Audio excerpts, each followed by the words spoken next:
Hello, friends. Welcome to another practice question of arithmetic progressions. This is the 45th question in the series. I will strongly urge you to go back and watch the previous 44 videos as well. The link to the entire playlist is down there in the description for your reference. This is a word problem, and these kind of problems are generally very simple. Okay, there's nothing special in this other than your ability to convert simple English language to equations. आपको English language को equation में convert करना आना ही पड़ेगा, आपको ये सीखना ही पड़ेगा। अगर आप ये एबिलिटी नहीं सीखेंगे तो एग्जाम्स में सबसे ज्यादा मार्क्स के लिए ये क्वेश्चन आते हैं, वर्ड प्रॉब्लम्स, और बिना इस स्किल को सीखे आप हमेशा इसमें स्ट्रगल करेंगे। So one very good way to improve upon this is to understand each and every word, each and every detail that is given in the question really well. Now let's start solving this question. A small terrace at a football ground comprises of 15 steps, each of which is 50-meter long and is built of solid concrete. Each step has a rise of 1 by 4 meter and a tread of 1 by 4 meter. Calculate the total volume of concrete required to build the terrace.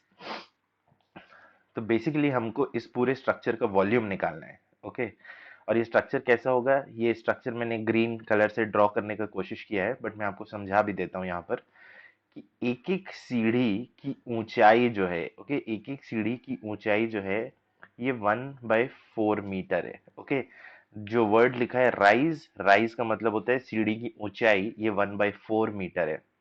और एक एक सीढ़ी की जो चौड़ाई है, okay, ये half metre है। ओके, एक एक सीढ़ी की जो चौड़ाई है ये हाफ मीटर है। और जो लंबाई है, ओके, तो लंबाई, चौड़ाई और ऊंचाई, जो लंबाई है ये हमें दिया हुआ है कि ये 50 मीटर है। अब एक चीज ध्यान देने वाली ये है कि ये 50 मीटर जो है ये सभी सीढ़ियों के लिए कॉमन है। ठीक है, कि जो चौड़ाई, सॉरी, जो लंबाई एक सीढ़ी की है वो बाकी सब की होगी। Okay, so this 50 is a constant. Similarly, जो चौड़ाई है एक सीढ़ी की हाफ मीटर, ये भी कांस्टेंट है, तो हर सीढ़ी का ये हाफ मीटर भी कांस्टेंट है। जो चीज चेंज हो रही है सीढ़ी में वो है इसकी ऊंचाई। तो हर सीढ़ी की ऊंचाई जो है 1/4 से बढ़ती जा रही है। तो पहली सीढ़ी की ऊंचाई 1/4, दूसरी सीढ़ी की ऊंचाई 2/4, तीसरी की 3/4 और चौथी की 4/4। इतना डिटेल हमारे लिए काफी है इस पूरे स्ट्रक्चर का वॉल्यूम निकालने के लिए। तो मैं पहले वॉल्यूम को लिख देता हूँ V, वॉल्यूम, टोटल वॉल्यूम।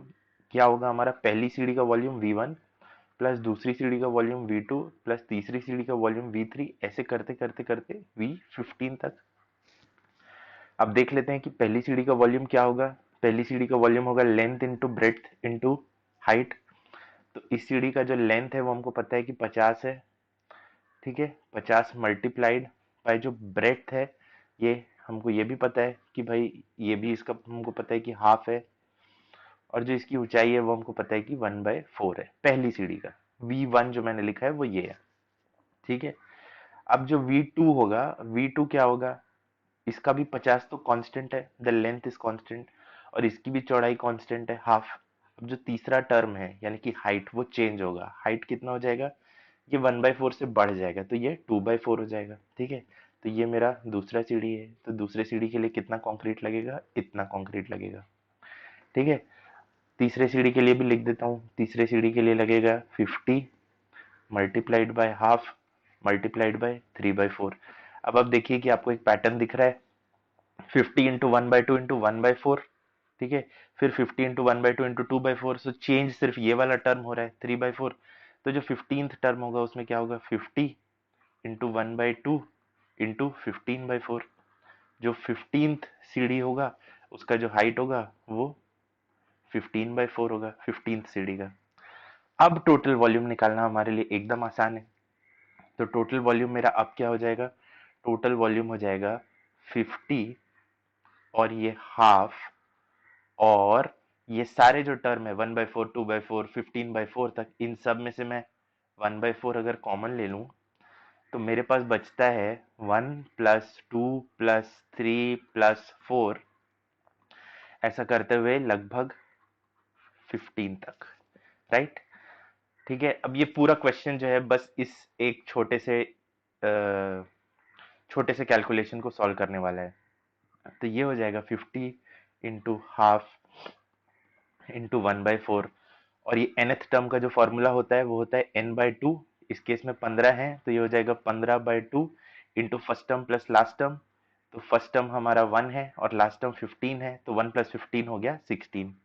ठीक है, अब इसे सॉल्व करना एकदम आसान है। 4 इंटू 4 16, और ये 16 कैंसिल, और इसका जो वॉल्यूम आ जाएगा वो आ जाएगा 750। ओके, 750। और सारे कैलकुलेशन हमारे मीटर में है, तो ये वैल्यू हो जाएगी 750 मीटर क्यूब। ये इस प्रॉब्लम का सोल्यूशन है। मैं उम्मीद करूंगा कि आप सबको ये सोल्यूशन पसंद आया होगा। अपने फ्रेंड्स के साथ इसे शेयर कीजिएगा। Please do like, share, comment and subscribe. And in case you want me to solve any other question for you, do put down your queries at the WhatsApp number mentioned in the description. Till then, keep working hard, keep practicing hard. Cheers and God bless.